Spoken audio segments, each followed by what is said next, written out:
मंडी Lok Sabha seat पर हुए उपचुनाव के नतीजे काफी दिलचस्प रहे हैं, क्योंकि मुख्यमंत्री के गृह क्षेत्र की सीट बीजेपी हार गई। 2 बार से बीजेपी इस लोकसभा सीट पर जीतती रही है, लेकिन अब की बार सीएम जयराम ठाकुर और प्रदेश बीजेपी ने प्रचार की कमान खुद के हाथ में ली थी। यहां तक कि राष्ट्रवाद का मुद्दा भी पेश करने की कोशिश की, लेकिन तमाम कोशिशें कामयाब नहीं हुई।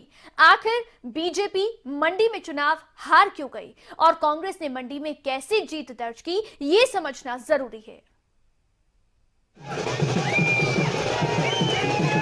बीजेपी की राज वाली हिमाचल प्रदेश में उपचुनाव के नतीजों में कांग्रेस की जीत का जश्न इन तस्वीरों में पहले देखिए।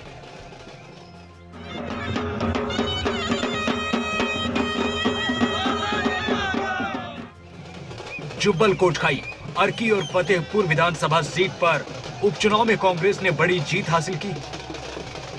वहीं मुख्यमंत्री के गृह जिले की सीट मंडी लोकसभा सीट पर भी भगवा पार्टी का जादू नहीं चला है। मंडी के कड़े मुकाबले में कांग्रेस की प्रतिभा सिंह ने जीत हासिल की, लेकिन क्या कांग्रेस की जीत जयराम सरकार के कामकाज पर जनता का फैसला है? क्या ये जीत कांग्रेस को सहानुभूति का नतीजा है? हिमाचल के 6 बार के मुख्यमंत्री रहे वीरभद्र सिंह के नाम पर मंडी लोकसभा सीट पर उपचुनाव में उनकी पत्नी प्रतिभा सिंह वोट मांगती नजर आई थी। वीरभद्र सिंह कांग्रेस का हिमाचल में बड़ा चेहरा था। कांग्रेस के दिग्गज नेता वीरभद्र सिंह के 8 जुलाई को हुए निधन के बाद हिमाचल प्रदेश में ये पहला उपचुनाव रहा। कांग्रेस ने इसमें वीरभद्र सिंह की पत्नी और पूर्व सांसद प्रतिभा सिंह को मैदान में उतारा, ताकि उन्हें सहानुभूति वोटों का फायदा मिल सके। प्रतिभा सिंह ने चुनाव प्रचार में इसे भुनाया भी और कांग्रेस की ये रणनीति सफल भी रही, जबकि मुख्यमंत्री जयराम ठाकुर मंडी की जनता से अपने गृह जिले की बात करते रहे। मैं समझती हूँ इसमें कोई बड़ी भारी हमारे को दुविधा की बात नहीं है। ठीक है, एक आघात, बहुत बड़ा आघात हमारे को पहुंचा है, हमारे परिवार को पहुंचा है, हिमाचल प्रदेश की जनता को पहुंचा है। उनका जो क्षति है उसकी भरपाई तो हम कभी नहीं कर पाएंगे, परंतु इंसान को वक्त के साथ आगे बढ़ना है और उन्हीं की नीतियों को लेकर, उन्हीं के विकास के कार्यों को लेकर, उन्हीं की भावनाओं को लेकर हम जनता के दरबार में जाएंगे और उनके वो जो चाहते थे कि हिमाचल प्रदेश का जो शेष काम अभी रहता है उसको आगे बढ़ाने का भरसक प्रयास करेंगे। ये मंडी हमारी थी, हमारी है, हमारी रहेगी, क्या बुरा बोला उसने? और मंडी का मतलब है मंडी लोकसभा का नॉमिनेशन के कार्यक्रम में ऐसा बोलना कौन सा गुनाह कर दिया? और हमारी लोकसभा का नाम मंडी है, लेकिन मंडी लोकसभा में कुल्लू भी है, मनाली भी है, आनी भी है, बंजार भी है। मंडी लोकसभा सीट में आने वाली 17 विधानसभा सीटों में 8 को बीजेपी का गढ़ समझा जाता रहा है। बावजूद इसके प्रचार के दौरान युवा और लोग बढ़ती महंगाई से खफा दिखे और नुकसान बीजेपी को उठाना पड़ा है।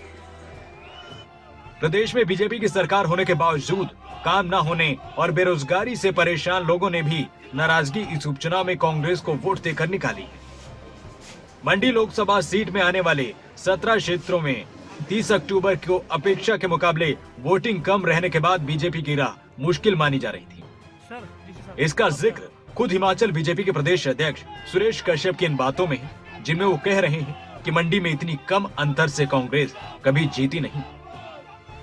मंडी संसदीय क्षेत्र जहां पर कि अभी तक के इतिहास में पहली बार इतने लो मार्जिन से कांग्रेस की जीत हुई है। जीत का जो मार्जिन है वो 10,000 से भी कम है और कुछ स्थानों के ऊपर बड़ा अनएक्सपेक्टेड से रिजल्ट्स रहे हैं। तो पूरा चाहे मंडी संसदीय क्षेत्र है उसकी 17 के 17 विधानसभा क्षेत्रों में भी हम प्रत्येक विधानसभा क्षेत्रवार विचार विमर्श करेंगे।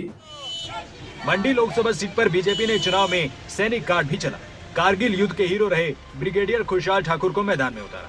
ब्रिगेडियर खुशहाल ठाकुर यूनिट 18 ग्रेनेडियर ने कारगिल युद्ध के दौरान सबसे मुश्किल मानी जाने वाली चोटियों तोलोलिंग और टाइगर हिल पर झंडा फहराया था। मंडी लोकसभा सीट में पूर्व सैनिकों की अच्छी खासी वोट बैंक है। बीजेपी की ये रणनीति काफी हद तक सफल भी रही, लेकिन उसे वो जीत नहीं पाई। हिमाचल प्रदेश की चारों सीट पर उपचुनाव के नतीजे बीजेपी के लिए भारी झटका है। जबकि कांग्रेस में दिवाली वाला जश्न दिवाली से पहले है।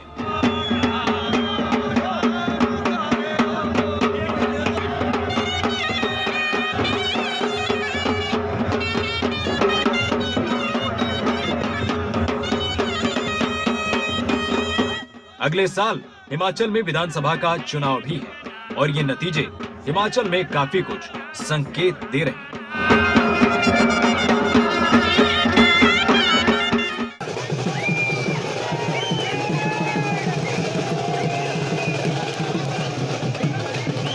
न्यूज़ डेस्क रिपोर्ट, खबरें अभी तक।